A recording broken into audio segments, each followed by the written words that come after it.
Directora también de Tecnología e Innovación de Negocios en InvestSB en el gobierno de El Salvador. ¿Qué tal, Mónica? Bienvenida, un gusto. Muchísimas gracias, el gusto es mío. ¿Cómo estás? Bien, gracias.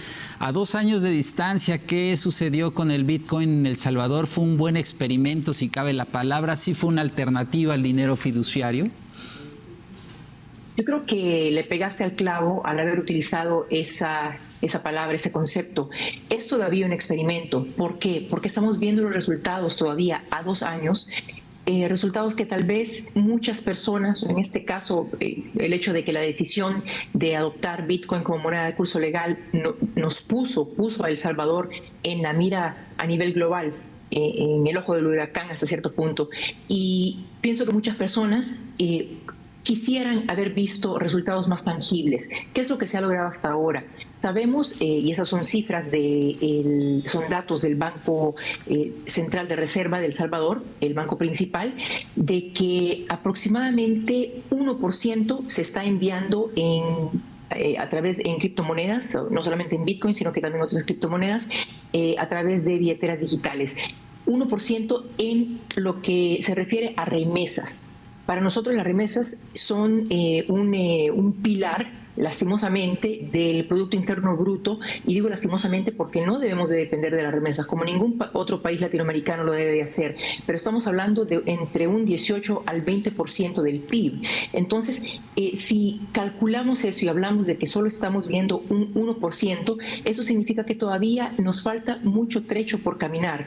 Eso en cuanto a remesas. En cuanto a educación, hay que darle crédito a algunas organizaciones como la llamada Mi Primer Bitcoin, la cual ha ido a diferentes cantones, pueblitos, caseríos, a tratar de educar a la gente. Pero ahora lo que tenemos que ver es que esa educación se traduzca en adopción. No es lo mismo sacar un certificado, asistir a una clase de Bitcoin, sacar un certificado, graduarse, si no estás utilizando el Bitcoin en el día a día, si no estás adoptándolo. Entonces, hay un desfase hasta cierto punto en cuanto al uso.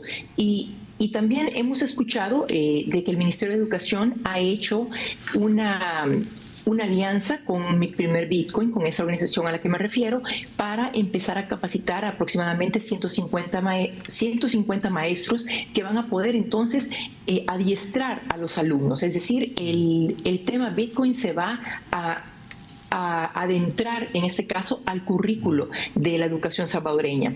Y así como esos dos ejemplos, las remesas y la educación, hay muchos otros que podemos citar. Sin embargo, yo creo que el experimento Bitcoin en El Salvador es a largo plazo. No podremos en realidad catalogar, número 1, la adopción masiva, número 2, cuáles han sido los cambios a nivel económico, y número 3, lo más importante en lo que a mí me parece, o sea, en lo que respecta, es si las personas, especialmente los no bancarizados, que totalizan el 70% de nuestra población, y en este caso las mujeres que también sufren de una brecha salarial, y en este caso de problemas económicos mayores, especialmente en las áreas rurales, vamos a poder hablar de un éxito de esta ley si estos segmentos en la población en realidad logran la libertad económica. Para mí ese va a ser el termómetro. Claro. Dicen que la mejor manera de mostrar a las autoridades que no hay que tenerle miedo a la adopción de la innovación tecnológica es justamente probándola, ¿no? Entonces, lo que nos dices es que no hay una adopción masiva, pero sí ha habido aceptación, ¿no? Entre una parte reducida de la población, pero también entre las empresas, ¿no? En El Salvador, sobre la implementación del Bitcoin. Sí, en este caso lo puedo decir de primera mano. Entras a especialmente una empresa transnacional, llamémosle un Starbucks, un McDonald's, un Wendy's, por ser transnacional. Claro, están hasta cierto punto, yo no utilizaría la palabra obligados, porque la ley no te obliga a aceptar Bitcoin, pero sí te dice que puedes aceptarlo porque es otra moneda de curso legal en la misma forma que el dólar americano lo es. Y obviamente ves rótulos donde te invitan a pagar con Bitcoin. Ahora, cuando hablamos de esas grandes empresas y en este caso las comparamos como por ejemplo con el cafecito o con la tiendita en la colonia, en la tiendita en la esquina de la colonia, pues ahí hay un desfase hasta cierto punto. Sí ha habido aceptación desde el punto de vista empresarial, se ha hablado, han habido muchos cursos, hay también que mencionar que hay una comunidad extranjera que migró al país, y es lo que yo le llamo una migración en reversa, ¿verdad? ¿No? El salvadoreño está acostumbrado lastimosamente a salir, a migrar para buscar mejores opciones de vida, y ahora hemos visto que personas de Singapur, de México, de diferentes partes en Latinoamérica, de Europa, de Canadá, de Estados Unidos, han migrado y se han situado en el país. Entonces estamos viendo esta interacción hasta cierto punto muy interesante, porque hay como hubs, mini hubs en diferentes partes, puntos del país, que están muchos que ya estaban ahí, como el del Zonte, otros en San Salvador, en la capital, y otros nacientes, como en la ciudad de Berlín, que queda en el oriente del país.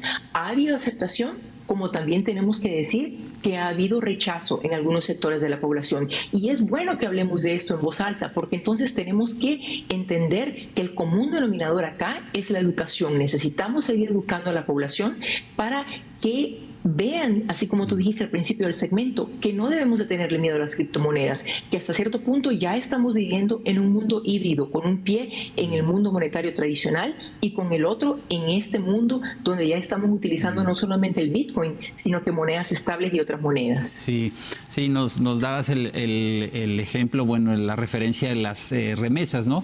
Utilizar criptomonedas para enviar remesas puede tener un costo igual a cero, tal vez entre el 1 y el 2.5% de la operación. En realidad es un costo bajo dependiendo de la tecnología blockchain que se utilice, y nos dabas compartías estos datos. El 1% de las remesas se transfieren ya por por criptomonedas, no solamente Bitcoin. En El Salvador representan entre el 18 y el 20% del PIB. La pregunta es qué tanto de inversión extranjera se está recibiendo a través de este activo virtual. Es una pregunta excelente, válida y necesaria. Hay ciertos datos que en este caso no son accesibles y no podría yo lastimosamente decirte han entrado X número de millones de dólares, el equivalente en este caso debido a la ley Bitcoin, o simple y sencillamente han entrado X número de empresas y se han situado debido a la ley Bitcoin. No tenemos esos datos. Lo que sí puedo decirte de manera fehaciente, porque yo lo viví siendo parte del gobierno, es que migraron muchísimas empresas, se situaron, abrieron oficinas, contrataron personal, se han quedado muchas, otras también se han ido, pero siguen llegando. Y es, de nuevo, volvemos al punto de que este experimento va para largo. De acuerdo.